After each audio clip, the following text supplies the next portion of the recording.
Hey guys, Chris Haskins with the realestateroundup.com. Welcome to your flip tip. Welcome once again. I'm honored to be able to share this information to you that I have picked up since 2004. And I don't know what year you're going to watch this, but it's just an honor to be able to talk to you. And any comments you have, make sure you put them down below and subscribe to my channel to continue to get these flip tips. We're going to be cranking them out to you every week, one a week, sometimes two. Today, I got to thank my partner in crime, Taylor, for working with me on shooting these good videos. You can go ahead. Hi. Good God. All right, today is just so much information that's just busting out of my head when I think about sitting down and talking to you. What can I bring you that's going to give you the most value, the most bang for your buck? And today, I wanted to talk to you about something that has been in my heart for quite a while. I want to tell you the 9 lessons I learned from one of my friends that was a millionaire real estate investor that went completely broke, living out of his car, lost everything, got evicted out of his house, and just unbelievable story that I would eventually like to write a book about.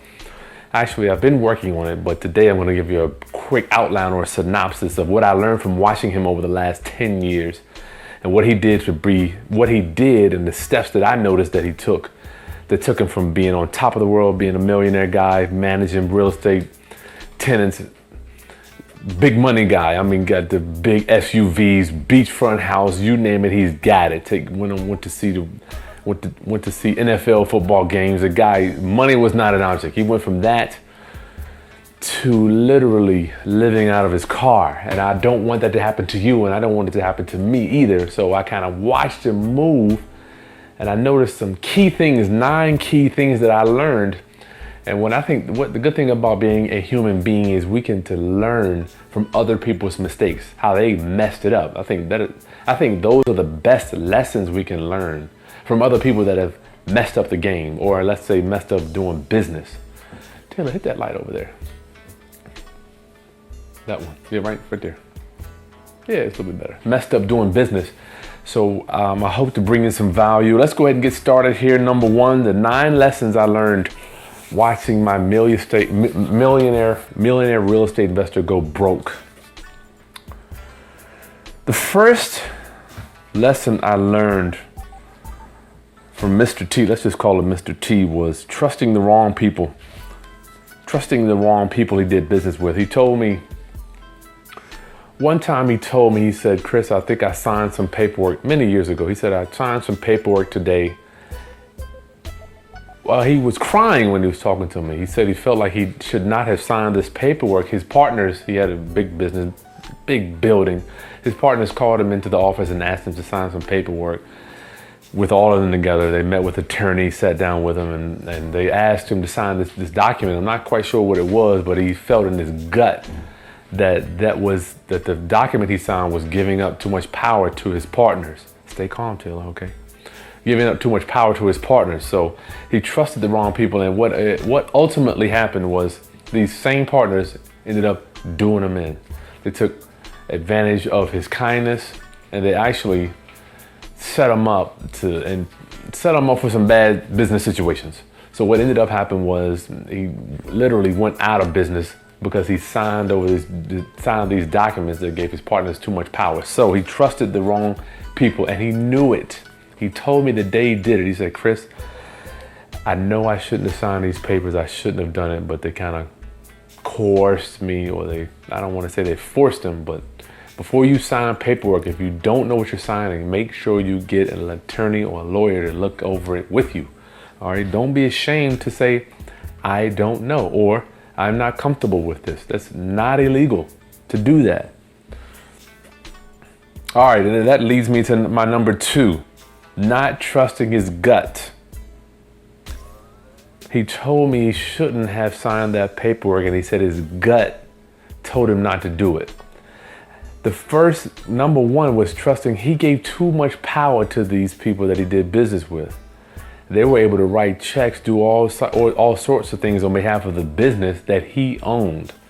And one time he went to the bank and he couldn't even, I remember he said, Chris, I can't even get into my own bank accounts because the bank has these documents that I signed and giving my partner has power that doesn't allow me to get into the bank accounts.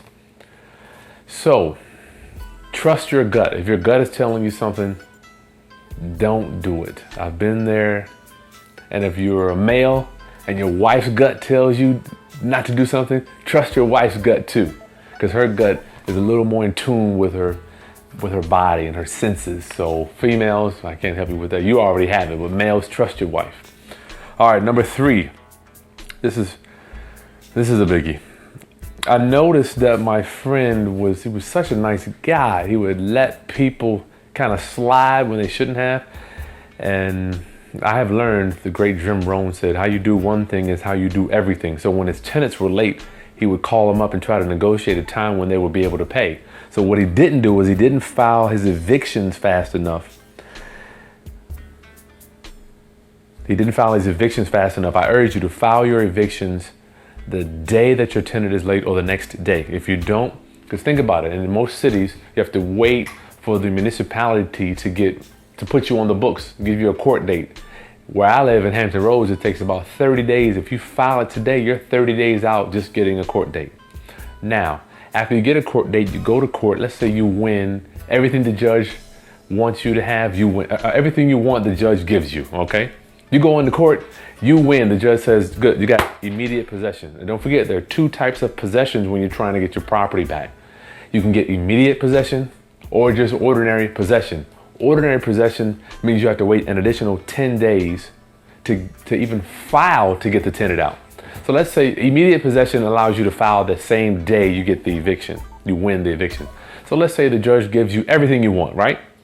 And you go and file they call it a writ of possession, which allows you to go take ownership of your property back, or take what they call it is right of possession of your property back. So you file your writ of possession. Then you have to get on the books of the sheriff, and the sheriff is going to be another 2 to 3 weeks out. So if you file your eviction in Virginia, if you file your eviction today, you are 2 months away from getting possession of your property. Now, I don't know what city you're going to be in, but you need to file your unlawful detainers or your eviction papers immediately. Now, I want to clarify that by saying you can still work deals with tenants and still take partial payments. However, you need to file your unlawful detainer at the same time that you are negotiating that payment, so that your tenant has a little pressure on them in order for them to pay your rent. All right. If they don't have any pressure, or if they don't have anything looming over their head that's going to say, hey, you're going to be up out of here, then they may or may not pay you. And that's what Mr. T did. I've seen him just work out payment deals. He would say, Chris, my tenant said they're going to pay me next Friday, next Tuesday, next Wednesday, whatever day it was. And I've looked here, I counted 10 evictions that I did with him. 10 where he tried to work out deals with tenants.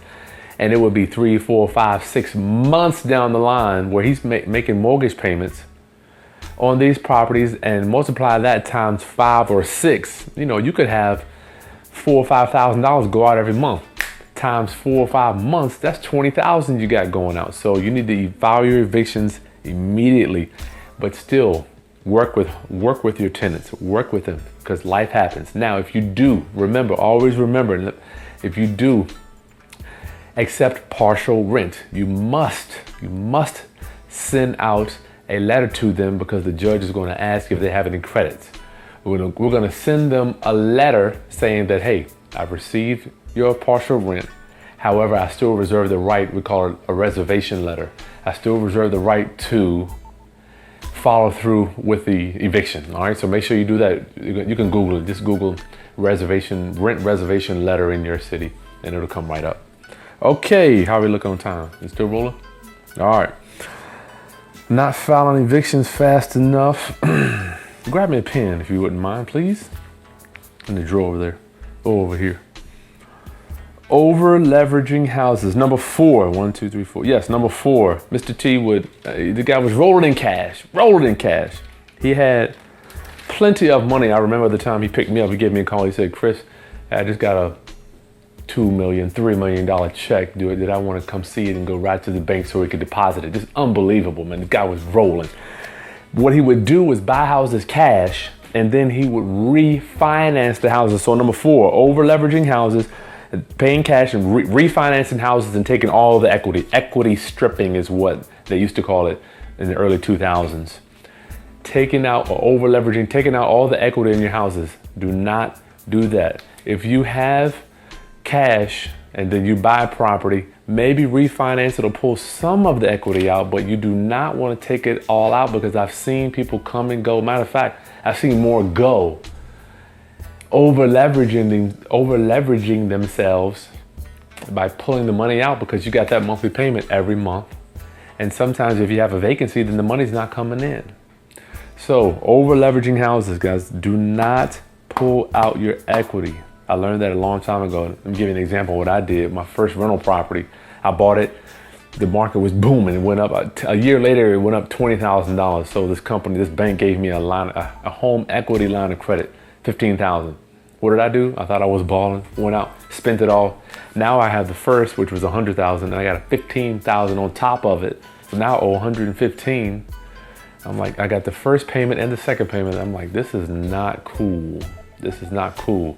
So I got two payments. I eventually paid that one back, paid it down, but I had interest on top of that. So you don't pull out your money. Only reason I would say to pull money out on equity, pull equity out, is if you are buying other equity. If you're buying an asset below market value, the only reason, or an emergency, that was emergency, obviously. But the only reason I recommend pulling out equity in one of your properties is to buy other houses at below market value. Okay, number 5. What is that? 5. 1, 2, 3, 4, 5. Another thing Mr. T did, I noticed, was he didn't live below his means. He didn't control his spending. He didn't control his spending. This guy literally lived in a beach house right in front, on the water. 3,500 square foot house, decked out to the max, crown granite tile. He had the biggest SUVs. Easily, he was probably in his SUVs for close to $200,000. Big old SUVs. We'd roll around town. Nice stuff, nice stuff. But he would always say, man, Chris, I got a lot going out. I remember he told me I got X amount, like $10,000 a month going out just on expenses. And then when he bought the beach house, the mortgage payment was just astronomical. You're talking about $500,000 in debt, just in $500,000 in debt. But then he had hurricane insurance, flood insurance, real estate taxes on top of his monthly payment for the property. And that stuff, I believe the real estate taxes on his house alone was $500 to $600 a month, and that stuff just adds up. No matter how much you got coming in, that stuff adds up quick. And I'm saying this to say that I'm going to preface this by saying that I love this guy. I have no problems with him. We talked a couple times last year, but I want you to know I'm sharing this with you because I love you too, and I don't want you to fall into the same trap that my friend did, my dear friend. And I feel like he shared the story with me so that I could share it with the rest of you guys and learn from his mistakes. His mistakes. When he was going through all this stuff that he went through at the end, he told me, Chris, to learn from my mistakes so you don't go through the same ones. And he also wanted me to share it too. Okay. Didn't control his spending. Number 6. Number 6, when he was doing renovations, he was over renovating. Watch out not to over renovate. What do I mean by that? I remember him doing some renovations, and I would pull up to his house. He would have stack stone, the nicest stack stone. If you ever seen stack stone, these stones that they stack up like this. Sometimes they put them, you'll see them the whole front of a house, or the veneer of a house. It looks beautiful. Looks like real stone, like out of a river. But that stuff costs $13 a square foot. So just a little square would be $300-400. Not to mention, if you're doing the whole front of a house, could be $5,000-6,000, right? He was doing this stuff on a rental property, over renovating on a rental property, not even on a flip. Taylor, watch out, sound.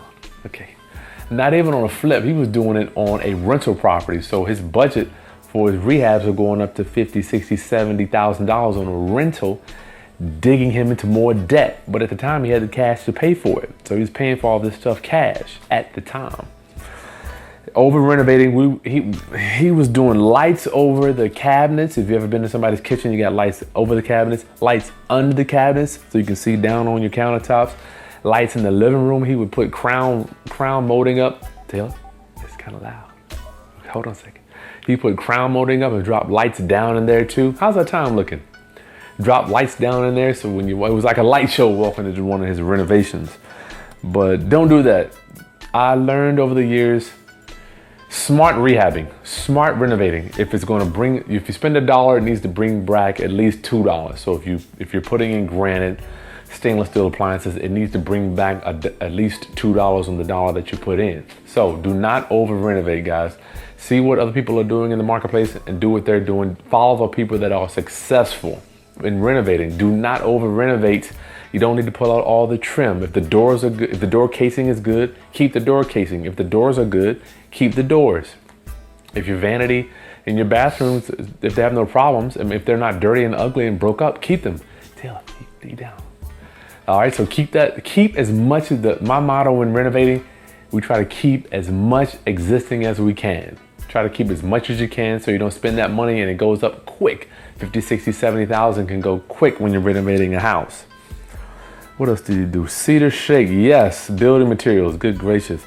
You know how a normal house with siding, there are levels to vinyl siding too. It go up and up and up. He was using something called cedar shake or cedar impression. It's very nice, looks beautiful. It looks like cedar wood overlapping in the front of the house. Well, he was using this stuff on the entire house, and you're talking about a $3,000 siding job easily turns into $10,000. For what? For what? You're not getting any of the money back. So the siding, just use basic builder's grade siding. Your homeowner or your tenant will never know, I promise you. They have no idea what siding is, as long as it's got it there. All right, another thing that I noticed, lessons that I learned from my friend went broke. His timing. He showed up late everywhere.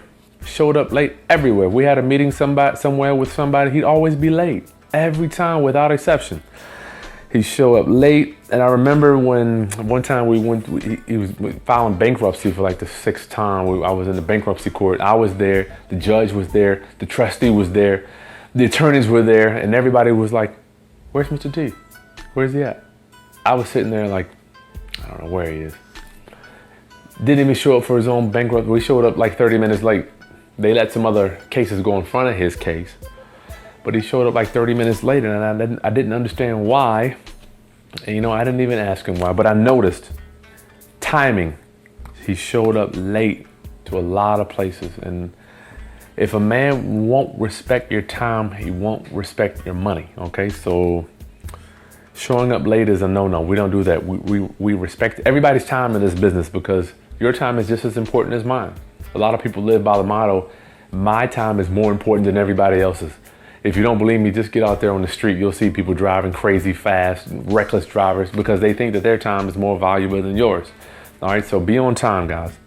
All right, one more. This is number 8. Over-promising people favors. We're still rolling still? Look good. Over-promising people favors. He was always willing to help people. I'm presuming he had so much cash, he had free time. So I would talk to him. Let's say I talked to him 3 or 4 times out of the week, and every time I talked to him, he was like doing a favor for somebody, helping somebody move or carrying somebody somewhere. Or I heard him actually, he would lend money to people from time to time, but he was always helping somebody, going to listen to them or lending a hand to do something, carrying people here and there. And I'm like, dude, we need to be focusing on working, But he had so much time, and these people, these were minor tasks, taking somebody to the store. I mean, you name it, just little things, just trying to help people out every single day. You can't help the world, guys. Once in a while, yes, we want to offer our time to people that need it. Yes, but we must remember, a drowning man will sink you. I didn't think of this one. My towel guy told me this one. A drowning man will sink you without him trying to. So if he's going down, if he needs help all the time, he'll bring you down too. But he'll still love you, but he can bring you down as well. So a drowning man, remember that one. Will, my boy, told me that one. A drowning man will kill you without trying. He'll kill you too without trying. But he'll still love you though. So watch out for doing tasks. Watch out for committing your time too much to people or to places, to being places that aren't really worth your time. All right, the last one, number 9. This is the biggest one that really hurt me the most. when he was losing all of his stuff. He didn't recognize. I think one of the lessons, the biggest lesson I learned was recognizing to say, dude, I'm done. I'm done. I'm over. I can't do it anymore. I've got to get help. I got to get help. I remember there was a few houses that I was going to buy from him, and he didn't want to sell them to me. I'm like, look, dude, I can buy them right now. You have some cash. He wanted to ride it out to see how long he could hold on to these houses, and I think he didn't realize. And that when you're in a bad situation where you're losing all of your assets, it's hard to really. The emotions will kind of take you out of your character. So when you're in the middle of a big emotional tragedy, it's hard to recognize what you should and shouldn't do because the emotion is just taking you out of there. You know, every night you're thinking about it, you're analyzing it, and over-analyzing things will take you up out of here. It'll take you out of here. So my friend, he didn't recognize when to say I'm done. I'm like, look, dude, I'll buy the house from you. You'll have 10 grand cash. I can't give you top dollar, but I can close in a week. He wouldn't sell me not one house he would sell me. And he had over 14 houses and lost them all.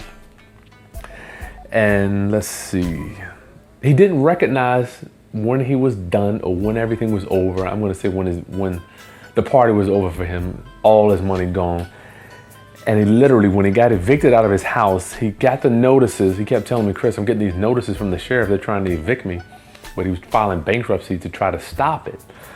So he was like, man, I don't think they're not going to evict me. And literally, he's calling me when the sheriff is showing up at his door. And I had places to give him. I'm like, dude, I got places you can move into. They're not a 3,500 square foot house, but it's a small house that you can live in for you and your family. And literally, he did not want to live there because he thought it was too small. I wanted to give the man a place to live. When you're in it, you can't see what to do. And that's why I think my friend couldn't recognize I was right there ready to buy possibly buy his properties, give him some more cash to live on, or help him rent them out, or even rent one out myself and get him some cash flow or pay some of the mortgages. So not recognizing when to say, I'm done. Can't recognize what's going on. Okay, so that's the 9 lessons I learned from my friend that went from being a super baller in this city to completely broke. And I don't want you to fall into that same trap that he did. I hope these lessons are going to help you because they have helped me tremendously over my real estate investing career. And I know he told me these words too, Chris, learn from my mistakes. Don't do what I did. And I'm sharing them with you. Hopefully we can all learn from my guys' mistakes.